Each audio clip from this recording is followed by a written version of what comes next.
Thank you very much, House Chair. House Chairperson, honorable members, a budget is not merely about numbers on a page. It is a declaration of intent. It is a moral document. It speaks to what a government values and what it doesn't. The Department of Higher Education and Training claims to prioritize quality education, equity, and excellence. Yet under the current minister, these values are just empty slogans, not guiding principles. We are not here today to debate technical estimates. We are here because the very integrity of our higher education system is being systematically eroded by incompetence, deception, and the unchecked abuse of power. The minister has repeatedly given conflicting representations to this House. She told Parliament that an independent panel oversaw the appointment of key SETA board members. Yet the very individuals named as chairs of that process, including Advocate Terry Mutau, has publicly disassociated themselves from any involvement. That is not miscommunication. House Chairperson, that is deliberate manufacturing of the facts. It is a deception with consequences.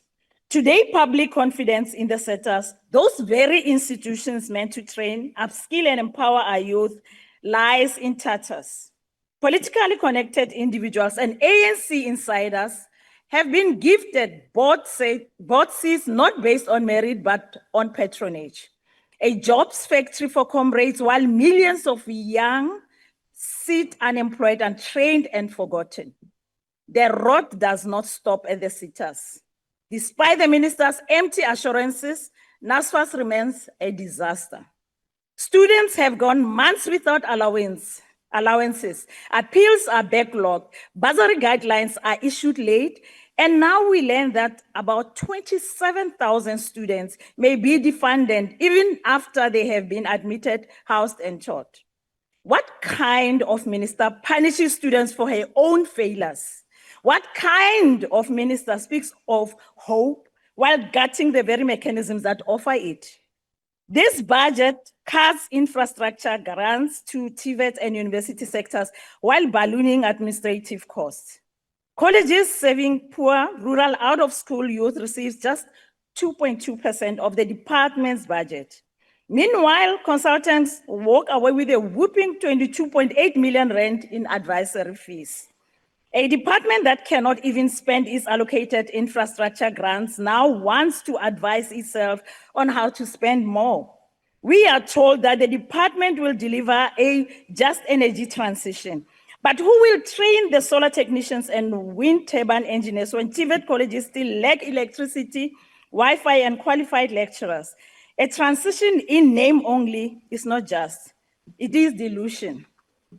House Chairperson, this is a department that has spent millions on forensic investigations, but its minister, the executive authority, has taken no action against officials implicated in fraud and maladministration.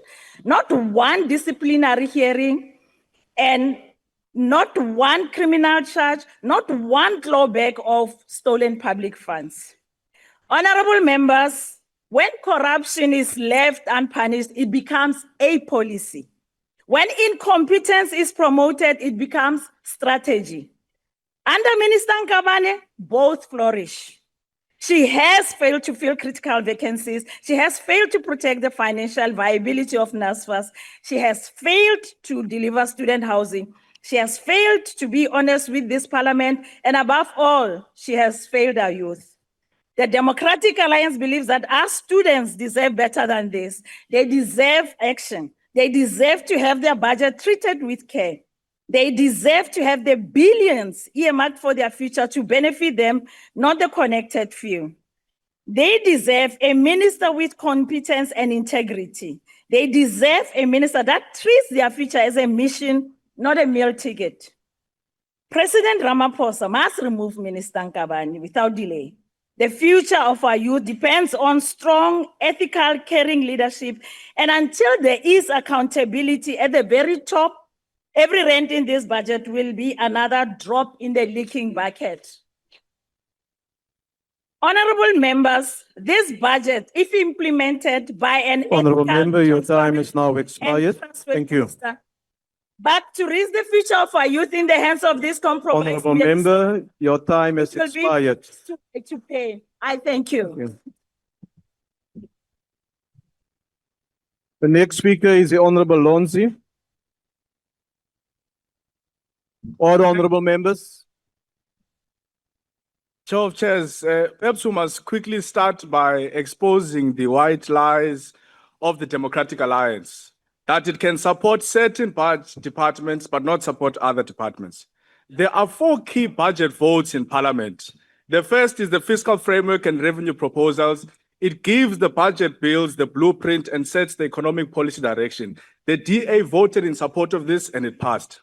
The second one is the division of revenue bill. Now, this one deals with the allocation of national, provincial, and local government. The DA voted in support of this bill and it passed. We're now dealing with the appropriation bill, which allocates funds to individual government departments and programs. The DA cannot cherry pick. Voting for the appropriation bill means approving the entire budget, inclusive of all the departments. So let us be very clear, South Africans, the DA will vote for the appropriation budget, which funds each and every department, including the Department of Higher Education, including the Department of Human Settlements. The DA's narrative is a deliberate distortion at best, or sheer ignorance at worst. The economic freedom fighters has been at the forefront of confronting the crisis in higher education, even when those who are making the most noise now stood on the sidelines. We're perplexed that the Democratic Alliance only discovered corruption when their deputy minister was fired. Before the firing of the deputy minister, they were singing praises about the GNU. Today, they want to behave like an opposition. Fortunately, the people of South Africa are not stupid and can see straight through your lies. So we're not going to waste time with this fake fight between the DA and the ANC. Minister, we're going to present to you 7 urgent and practical steps to rescue higher education from the collapse. Number 1, you must fix NSFAS or eradicate it entirely. There is absolutely no reason why NSFAS still struggles to pay students. We've got about 19 million people in South Africa on SASSA and an additional 9 million receiving 350 each and every single month. NSFAS only deals with an odd 1 million students. Why can you not develop an efficient payment system that will pay students, institutions, and accommodations directly? You have got 4 companies here, Minister, that NSFAS pays to pay students. But what makes this even more infuriating is that these 4 corrupt companies don't have FSP licenses. So the likelihood is that these middlemen also have their own middlemen to pay the students. What happens? NSFAS pays the corrupt fintech. The fintech has a middleman with an FSP license. Only thereafter do students get paid, a middleman of a middleman. The second thing you must do is to clean up the SETAs. You must blacklist corrupt board members, Minister. You must blacklist corrupt CEOs. Not this thing you're doing now. Someone gets suspended in one SETA, you take them and put them in a separate SETA. The third thing you must do, Minister, is to support the student debt bill of the EFF. We're going to keep laboring this point until it sinks in. It makes no sense why you withhold the certificates and qualifications of students who owe you debt, because they must use the same degrees to go and seek employment opportunities so that they can be able to have funding. You spend billions bailing out ESCOM, billions spent bailing out SAA. You are now going to spend 700 million rands on a useless national dialogue. Why don't you take that 700 million and bail out the youth of South Africa? The fourth thing you must do, Minister, is to declare a student housing emergency. I hope we are writing together with the deputy ministers. Introduce a 1 student, 1 bed policy by 2027. The state of student accommodation in South Africa is not only inhumane, it's gross negligence. Partner with municipalities, partner with human settlements, introduced a BOT model for student accommodation. Invite progressive business to come, they build, they operate for a period of 15 to 20 years. Thereafter, they transferred back the buildings to government and our institutions.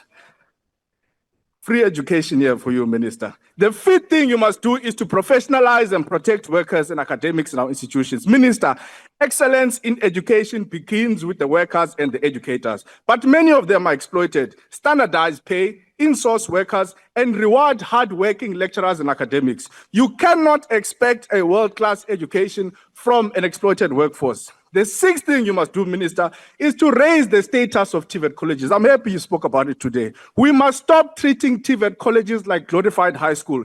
Give them more funding, equip their infrastructure, and market them with the same pride and passion that you do with institutions. By the way, Germany built its economy on artisans. South Africa can do the same. Lastly, and that's point number 7, introduce an unemployed graduate grant. I know you are going to say this is beyond your mandate, but you must lead the discussion. Partner with labor, social development, treasury, even the presidency for oversight. Our young people are graduating, but they don't have jobs. Look at the painful thing happening to the unemployed doctors. Young people in South Africa must be paid for looking for jobs, because looking for a job, Minister, is extremely expensive in South Africa, worse when someone is a graduate. Now, I've got a simple advice for you, Minister. The comrades who are claiming to support you because they are stealing from the sector are not going to be there when you are removed as Minister of Higher Education. When you fall, you are going to fall alone. Therefore, you must decide. It's either you are going to be on the side of students or you are going to be on the side of corrupt comrades of the ANC. This is why we cannot accept this budget, because we have got no certainty that the 142 billion rands is going to be used correctly. Why? NSFAS has a middleman of a middleman of a middleman. Thank you. Thank you, Honorable Member.